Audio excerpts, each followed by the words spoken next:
Rapaz, esse filme, ele tem um problema conceitual bem grande, mas nem por isso eu acho que deve ser descartado. Ele tem excelentes momentos, mas tem alguma coisa que não funciona aqui, eu vou falar sobre isso. Uma mulher está em desesperança com o mundo por conta de uma doença terminal e comer o último pedaço de pizza é o seu objetivo de vida. Porém, o mundo entra em colapso quando alienígenas que se guiam pelo mínimo de som possível, sim, eles passam a ameaçar a existência humana. E aí, obviamente, esse pedaço de pizza vai ficar muito difícil para essa personagem, para essa protagonista. Essa é a sinopse de Um Lugar Silencioso, dia 1. É o terceiro filme dessa franquia que iniciou lá em 2018 com o John Krasinski escrevendo, atuando e dirigindo. E agora é o Michael Sarnowski de Pig, filme lá com o Nicolas Cage, que faz aqui tanto o roteiro quanto também a direção.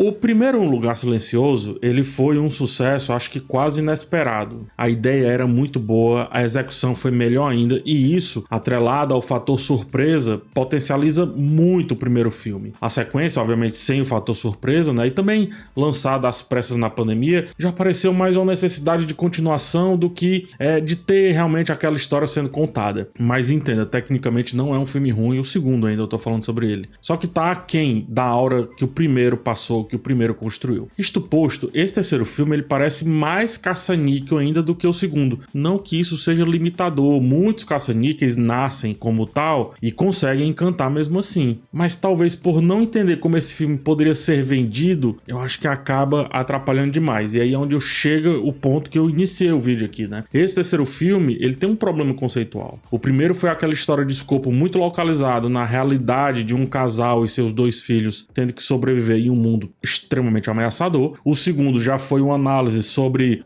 o papel da mãe na perpetuação dos seus em uma realidade que pedia o contrário. Ambos têm praticamente o mesmo conceito, que é sobre o valor da sobrevivência e do sacrifício na hora certa. E esse também, veja só você, é o conceito do terceiro filme. O que faz sentido quando a gente olha para a franquia, mas não faz sentido quando a gente olha para esse título, né? Um Lugar Silencioso, dia 1. O que você pensa quando imagina esse dia 1? Não é que vai ser necessariamente uma história que se passa apenas no primeiro dia, mas que sim, explora um pouco daquele universo. Então, nesse caso, o dia 1 passa uma ideia de exploração da importância do contexto e não necessariamente de conflitos individuais. Porém, ouso dizer que esse filme aqui é o mais íntimo dos 3.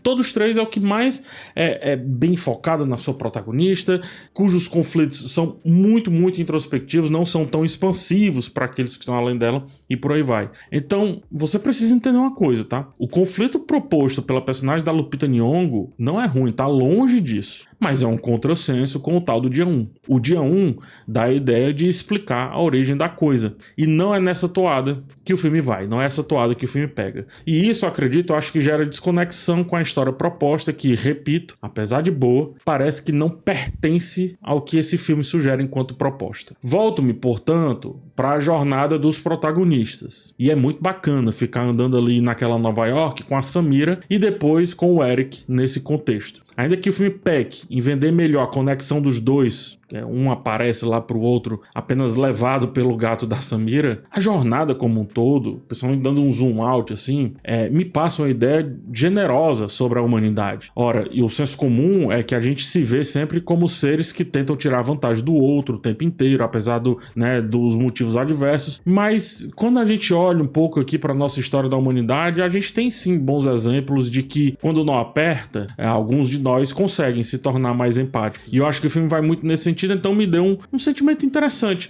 Eric e Samira, eu acho que representam isso em um mundo que, assim como nos 2 primeiros filmes, né, pede o nosso extremo desapego, a nossa falta de vontade de estar ali. Ainda mais a Samira, que tem um câncer terminal. Só que eles recusam isso, eles recusam essa demanda e acabam criando uma simbiose muito bonita, muito simpática e, repito esse adjetivo, muito carinhosa também.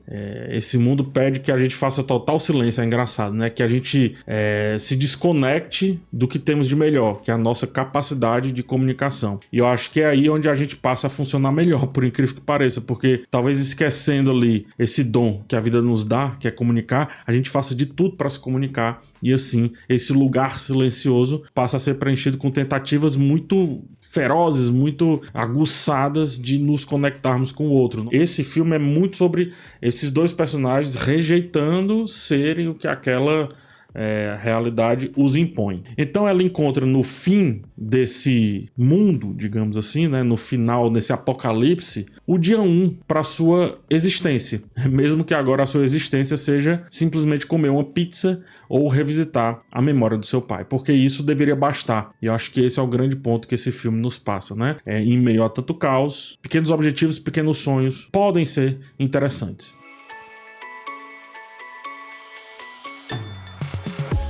O filme começa com a protagonista demonstrando que suas poesias caçoam da realidade em que ela está inserida, ou seja, é uma protagonista que está todo tempo renegando aquele estado que ela está, odiando aquele estado, e a gente depois inclusive descobre que ela é poetisa de fato, mas que ela perdeu o gosto frente às dores que a vida passava a lhe impor. Acontece que ao ver essa jornada, a gente acaba se colocando em um caminho onde, mesmo não fazendo poesia, a personagem entrega uma poesia das mais irônicas de todas, que é, por que viver quando não se tem mais nenhum motivo para isso, né? E eu acho que refletir sobre isso durante a jornada de Samira, de Eric, daquele universo como um todo, dentre outras coisas, é refletir sobre o nosso agora, né? Sobre o quanto vale a pena prosperar ante todas as incertezas que nos entregam, todos os reveses que enfrentamos, e eu acho que mais do que isso, quando a realidade nos impõe que sejamos diferentes, que sejamos o oposto de esperançosos. Dessa forma, e apesar dos pesares conceituais que eu levantei, há de se elogiar a atuação da Lupita Nyong'o. E não só isso, mas também a capacidade do diretor, o Michael Sarnoski, em trazer parte da atmosfera do primeiro filme.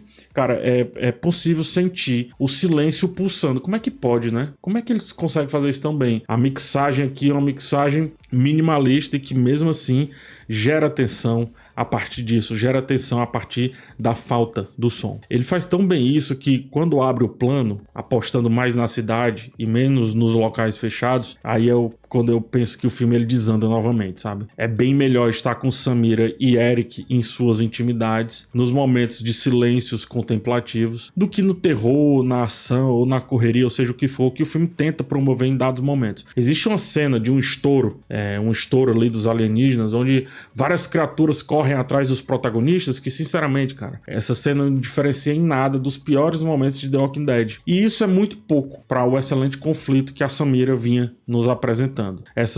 Esse conflito, essa teima que pergunta, né, de que vale viver se meu corpo tá dizendo que eu não vou mais viver. E aí quando o Michael Sarnoski aposta mais no fator humano, quando aposta nessa teima em específico, coisa que ele faz muito bem no Pig, muito bem, quando aposta nesse fator extremamente humano, o filme se aproxima daquele sentimento lá do primeiro, de nos fazer sentir apenas irrelevantes, porém sobreviventes naquele mundo.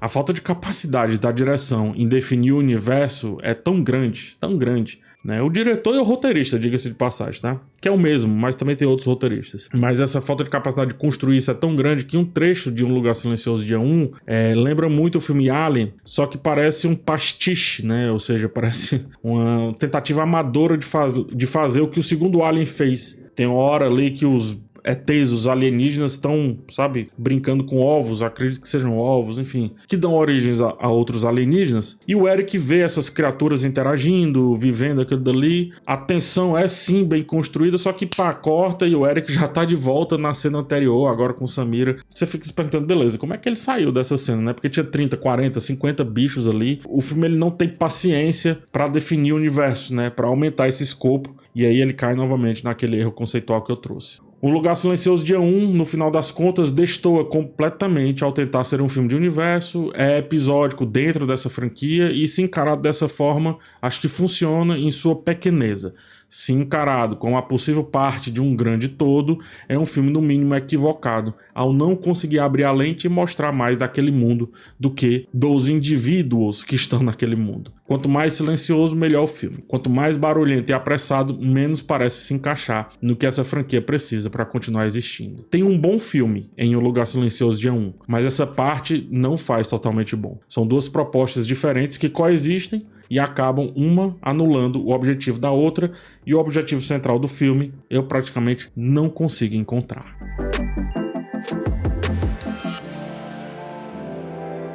Mas é isso, muito obrigado por ter chegado até o final desse vídeo. Agora eu te peço aquele like e, se possível também, que se inscreva aqui no canal. A gente se vê numa próxima oportunidade, um forte abraço em vocês e tchau.